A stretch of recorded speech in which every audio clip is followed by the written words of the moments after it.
नमस्कार, मैं हूं आपके साथ मोहिनी त्यागी और आप देख रहे हैं जागरण न्यू मीडिया।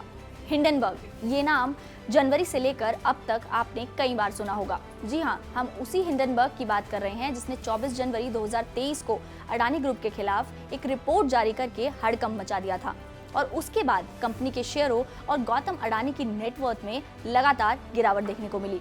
और अब एक बार फिर से हिंडनबर्ग का नाम चर्चा में आया है और इस बार इस कंपनी ने एक ट्वीट करके अपना नाम बहुत तेजी से सुर्खियों में लेकर आई है। जी हाँ, 23 मार्च को इस कंपनी ने एक ट्वीट करके कहा कि वो जल्द ही किसी बड़ी कंपनी को लेकर एक रिपोर्ट पेश करने वाली है। और उसके बाद हिंडनबर्ग ने ट्विटर के को-फाउंडर जैक डॉर्सी की कंपनी ब्लॉक इंक के खिलाफ एक रिपोर्ट जारी कर दी। अमेरिका की short seller firm Hindenburg research ने इस रिपोर्ट में आरोप लगाया है कि डॉर्सी की पेमेंट कंपनी ब्लॉक इंक ने अपने कंज्यूमर्स और सरकार के साथ फ्रॉड किया है। बता दें कि हिंडनबर्ग ने 2 साल की इन्वेस्टिगेशन के बाद ये रिपोर्ट पब्लिश की है।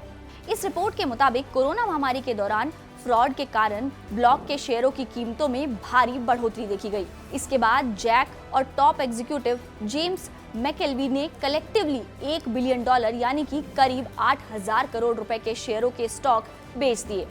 इसके बाद हिंडनबर्ग ने यह भी कहा कि ब्लॉक इंक जिन लोगों की मदद करने का दावा करती है, कंपनी ने सिस्टमैटिक रूप से उन्हीं लोगों का फायदा उठाया है। इसके साथ ही ब्लॉक इंक ने अपने यूजर्स की संख्या भी बढ़ा चढ़ाकर दिखाई है।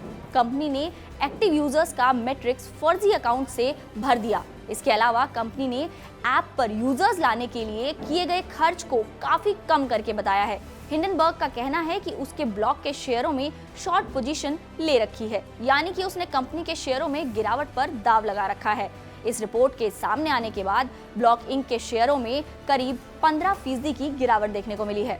हिंडनबर्ग ने कहा है कि सिर्फ फंडामेंटल बेसिस पर हम ब्लॉक इंक के शेयरों में 65% से 75% के बीच की गिरावट देख सकते हैं। बता दें कि शेयरों में गिरावट के कारण डॉर्सी की नेटवर्थ 52.6 करोड़ डॉलर यानी कि करीब 4,000 करोड़ रुपए की गिरावट आ चुकी है, जो मई के बाद एक ही दिन में सबसे बड़ी गिरावट मानी जा रही है। वहीं ब्लूमबर्ग इंडेक्स के अनुसार 11% की गिरावट के बाद अब उनकी नेटवर्थ 4.4 बिलियन डॉलर रह गई है। हिंडनबर्ग की रिपोर्ट की माने तो पेमेंट कंपनी ब्लॉक इंक ने कोविड के दौरान फर्जीवाड़ा करके सरकारी योजनाओं का फायदा उठाने वालों की मदद की है।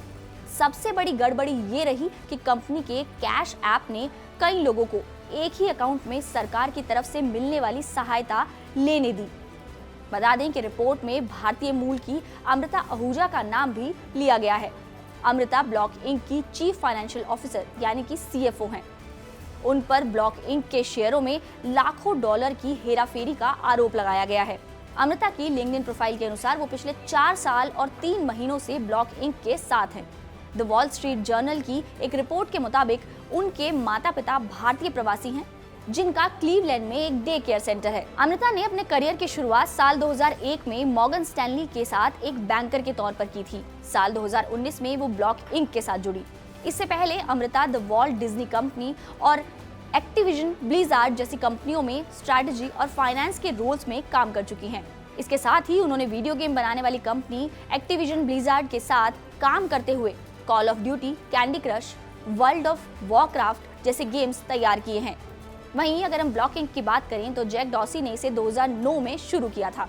ये कंपनी मर्चेंट्स एंड कंज्यूमर्स के लिए पेमेंट और मोबाइल बैंकिंग सर्विसेज प्रोवाइड कराती है। Firm credit card reader provide कराती है। इसे मोबाइल फोन में प्लग इन किया जा सकता है।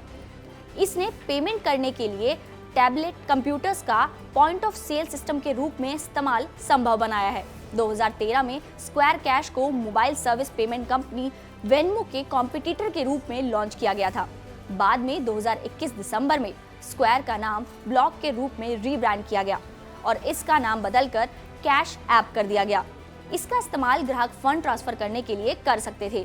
2014 में कंपनी ने शॉर्ट टर्म लोन की सर्विस शुरू की और 2017 में स्क्वायर ने कैश कार्ड पेश किया। ये एक प्रीपेड डेबिट कार्ड था। 2018 में कैश ऐप ने यूजर्स को प्लेटफॉर्म पर बिटकॉइन में ट्रेड करने की सर्विसेज दी। इसके अगले ही साल कंपनी ने फ्री स्टॉक ट्रेडिंग भी शुरू कर दी, या फिर यूं कहें कि इसकी सुविधा अपने यूजर्स को दे दी। वहीं 2021 में $30 बिलियन में ऑस्ट्रेलिया के आफ्टर पे का अधिग्रहण करने के बाद कंपनी ने बाय नाउ पे लेटर का ऑप्शन जोड़ा। बता दें कि ब्लॉक इंक का मार्केट कैप $44 बिलियन यानी कि करीब 3.61 लाख करोड़ रुपए है। ब्लॉक इंक से पहले हिंडनबर्ग ने अडानी ग्रुप के खिलाफ एक रिपोर्ट जारी की थी।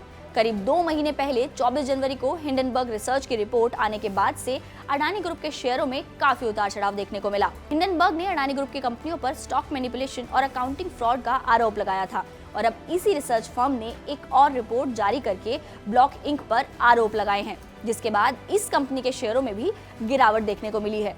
और अब देखना ये होगा कि आने वाले समय में ये कंपनी इसका क्या जवाब देगी। और इसके साथ ही ये भी जानना जरूरी है कि आने वाले समय में देखते हैं कि हिंडनबर्ग और किस किस कंपनी के खिलाफ रिपोर्ट जारी करेगी।